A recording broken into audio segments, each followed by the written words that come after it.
Ẹ̀kálẹ́ o, àkú iṣẹ́ látọ̀rọ̀ Èdùmàrè yóò dé gbìyànjú aládé. Ìròyìn àṣálẹ́ ló sójú ìròyìn láti lè ṣe Nta Ijebu Ode Iroyin kan lórúkọ oníròyìn ẹgbẹ́ròyìn náà lẹ́kùnrẹ́rẹ́. Ààrẹ Bọ́lá Ahmed Tinubu ti sọ fún àwọn olórí ogun tuntun pé kí wọ́n bẹ̀rẹ̀ ìgbésẹ̀ àtúnṣe láti kojú àwọn ìṣòro ààbò tí orílẹ̀-èdè yìí ń kojú lọ́wọ́. Ààrẹ Tinubu sọ pé orílẹ̀-èdè Nàìjíríà kò fi ní fi àkókò ṣeré láti ṣe ayẹyẹ ìṣẹ́gun lórí àwọn ọ̀tá lórílẹ̀-èdè yìí. Ààrẹ sọ̀rọ̀ yìí nígbà àjọyọ̀ fífi àmì ológun tuntun dá wọn lọ́lá ní yàrá ìpàdé tó wà ní ọ́fíìsì ààrẹ ní ìlú Àbújá. Musbah Dahab ló jábọ̀ ìròyìn.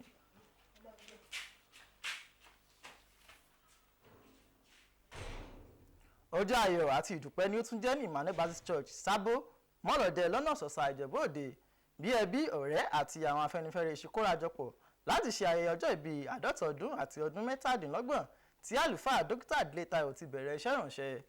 Blessing Adébóyè jábọ̀ ìròyìn pé ayẹyẹ náà kún fún orin ìyìn àti ọpẹ́ sí Ọlọ́run Olódùmarè pẹ̀lú àwọn ọ̀rọ̀ ìbùkún àti ìfẹ́ fún ọlọ́jọ́ ìbí. Ìgbóròyìn náà síwájú sí i.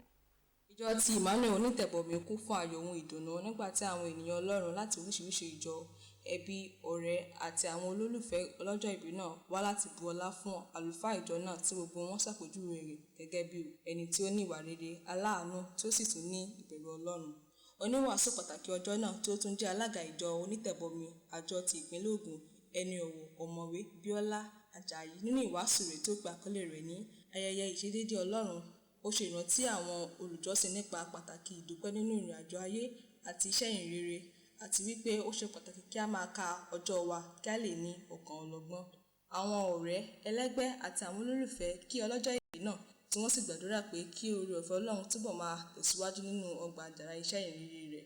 Ó kú oríire tèní aṣọ̀pọ̀ ẹ̀ láyé fún pé ó wọ 50 lágbára Ọlọ́run á wọ 60 lágbára Ọlọ́run á wọ 70 80 in good health. A dúpẹ́ lọ́wọ́ Ọlọ́run pé ó fún wa nírú èèyàn báyìí tó sì ń lò láàrin wa gẹ́gẹ́ bí ohun èlò ìbùkún, ohun èlò rere. A gbàdúrà kí Ọlọ́run kó fún ní ẹ̀mí gígùn àti àlàáfíà kó lè ṣe jù bẹ́ẹ̀ lọ. Ẹni ọ̀wọ̀ ọ̀mọ̀wé Délé Táíwò dúpẹ́ lọ́wọ́ Ọlọ́run fún ìṣedéédé rẹ̀, ó sì dúpẹ́ lọ́wọ́ gbogbo ènìyàn tó wà níbẹ̀ fún àtìlẹ́yìn wọn. Àwọn èèyàn fi iṣẹ́ sílẹ̀, ó yà mí lẹ́nu pé ó bọ́ sáàárín ọ̀sẹ̀. Mo yàn fẹ́ ta tẹ́ǹ ṣùgbọ́n àwọn èèyàn ní agbọ́dọ̀ ta tẹ́ǹ pé àwọn táwọn ń wò yìí ẹbí kan ṣe àwọn èèyàn wá. Àwọn èèyàn dẹ̀ yà mí lẹ́nu pé pa wíwá dáadáa wọ́n wá tó kọjá òye, ó kọjá ọgbọ́n, ó sì kọjá ohun gbogbo. Mo dẹ̀ gbàdúrà pé Ọlọ́run á bùkún fún àwọn náà ní gbogbo agbọ́n tán ti ná tán ti lò. Ìyàwó ọlọ́jọ́ ìbí náà àti àwọn ọmọ rẹ̀ ṣàpèjúwe rẹ̀ gẹ́gẹ́ bí ẹni tó ní ìbẹ̀rù Ọlọ́run tó tún jẹ́ olódodo àti olóòótọ́ tí ó sì fi ara rẹ̀ jìn sínú iṣẹ́ ìpè rẹ̀ àti ẹbí rẹ̀. Wọ́n jẹ́ olótìsọ́ ènìyàn, wọ́n jẹ́ ẹni tó fẹ́ràn ìdílé ẹ̀, tó fẹ́ràn àwọn ọmọ, wọ́n jẹ́ ẹni tó ń fi àyà rán nǹkan lẹ́nu iṣẹ́ ìránṣẹ́ gẹ́gẹ́ bí kánsíámà. Wọ́n ń fẹ́ ìlọsíwájú Ìjẹ̀bú Òde local government.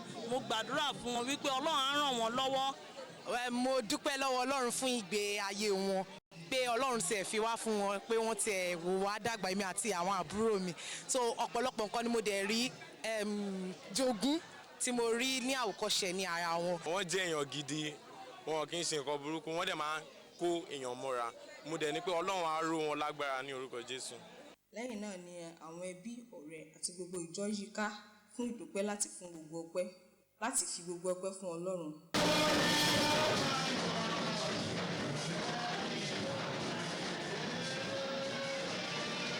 Láti lè ṣe Nta Ijebu Ode, Blessing Adébóyè ni ó ṣàtúpalẹ̀ ìròyìn náà. Ilé ìgbìmọ̀ aṣòfin ìpínlẹ̀ Ògùn ti ń dúnkòokò pé wọn yóò ṣe ètò ìdìbò àìnígbàgbọ́ fún kọmíṣánná fún ọ̀rọ̀ iṣẹ́ àti amáyédẹrùn nítorí àìṣàmójútó tó péye sí àwọn kọngilá tó ń ṣiṣẹ́ lórí àwọn òpópónà káàkiri ìpínlẹ̀ náà. Ìpinnu yìí wáyé nígbà tí àwọn aṣòfin bá kọmíṣánná àti àwọn kọngilá tó ń ṣiṣẹ́ lórí òpópónà Abẹ́òkúta sí Èkó ṣe ìpàdé nílé ìgbìmọ̀ aṣòfin tó wà ní Abẹ́òkúta. Yẹmi Dalímọ̀ ló jábọ̀ ìròyìn ẹgbẹ́rún náà síwájú sí i. Alábòjútó ọ̀rọ̀ iṣẹ́ òde nípínlẹ̀ Ògùn àti àwọn agbaṣẹ́ṣe tí wọ́n ń ṣe ojúnà márosẹ̀ Èkó sílùú Abẹ́òkúta ní ilé ìgbìmọ̀ òfin pè láti wá síwájú wọn látàrí bí nǹkan ṣe ń falẹ̀ lójúnà náà tí àwọn èèyàn sì ń kojú ọ̀kan-ò-jọ̀kan àwọn ìṣòro nígbà tí wọ́n gba ojúnà náà kọjá. Abẹnugan ilé ìgbìmọ̀ aṣòfin ìpínlẹ̀ Ògùn Olúdáìsí Ẹlẹ́mìdé àti àwọn aṣòfin yòókù nínú ọ̀rọ̀ wọn ni wọ́n béèrè àwọn ìbéèrè lórí bí kò ṣe sí ọ̀nà àmójútó tí ó yẹ eléyìí tó lè rí sí ìlọgìrì ọkọ̀ nígbà tí wọ́n bá ń ṣe iṣẹ́ àtúnṣe náà lọ́wọ́. Tí wọ́n bá alábòjútó ọ̀rọ̀ iṣẹ́ òde ìpínlẹ̀ Ògùn sọ̀rọ̀ ni wọ́n ti di fajúro sí bí kò ṣe sí ọ̀nà àmójútó eléyìí tí ó yẹ fún àwọn agbaṣẹ́ṣe tí wọ́n ń ṣe iṣẹ́ àkànṣe àtúnkọ́ àwọn ojú náà ní ìpínlẹ̀ Ògùn tí wọ́n sì ní eléyìí gan ni ó ń fà á tí àwọn iṣẹ́ náà fi ń falẹ̀. Ìgbésẹ̀ yìí ni ó di àríyànjiyàn ní ibi ìjókòó náà.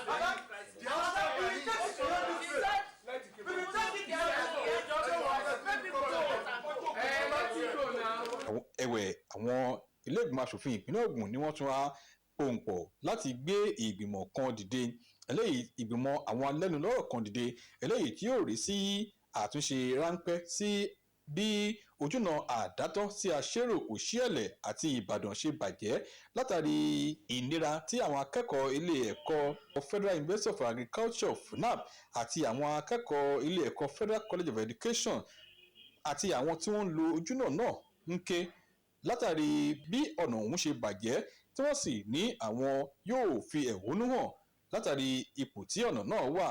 Abẹnugan ilé ìgbìmọ̀ asòfin ìpínlẹ̀ Ògùn ni wọ́n rọ̀ wọ́n láti túbọ̀ ní sùúrù rí pé àwọn ọ̀nà àtúnṣe ráńpẹ́ yóò dé bá ojúnà náà láìpẹ́ tó sì ní kí wọ́n fi tó àwọn aláṣẹ létí àwọn ìwà tí yóò lè tapo bá ṣe àkóbá fún irú ìgbésẹ̀ tí wọ́n fẹ́ gbé yìí. Yẹ̀mí Dálẹ́mọ̀ ló jábọ̀ ìròyìn. Àjọ olómìnira ètò ìdìbò ní ìpínlẹ̀ Ọ̀yọ́ ti mú ìsapá rẹ̀ lágbára sí láti jẹ́ kí àwọn aráàlú mọ̀ nípa àǹfààní tó wà nínú fíforúkọsílẹ̀ tó ń lọ lọ́wọ́. Àjọ náà pàrọwà fún gbogbo àwọn aráàlú tí wọ́n ti kò forúkọsílẹ̀ lo àǹfààní yìí láti gba káàdì ìdìbò alálòpẹ́ wọn. Oyèyínká Ọmọlẹ̀ tún kópa nínú ìpolongo tí àjọ náà ṣe káàkiri ìlú Ìbàdàn jábọ̀ ìròyìn ẹgbẹ́ròyìn náà síwájú sí i. Láti lè bá àwọn tí kò tíì ní káàdì ìdìbò nípínlẹ̀ Ọ̀yọ́ sọ̀rọ̀, àjọ elétò ìdìbò INEC ṣètò ìlanilọ́yẹ̀ tí àfojúsùn rẹ̀ jẹ́ gbígba àwọn èèyàn ìlú níyànjú láti forúkọ sílẹ̀ fún káàdì olùdìbò náà kí abala àkọ́kọ́ ètò ọ̀hún kó tó wá sópin. Ikọ̀ àjọ INEC tí akọ̀wé ètò àkóso níbẹ̀ arábìnrin Rosemary Alabaléwájú ni wọ́n gbé ìpolongo náà lọ sí àwọn ọjà ńlá àti àwọn agbègbè tèrò pọ̀ sí nílùú Ìbàdàn tí wọ́n sì ń bá àwọn èèyàn sọ̀rọ̀ lójúkojú.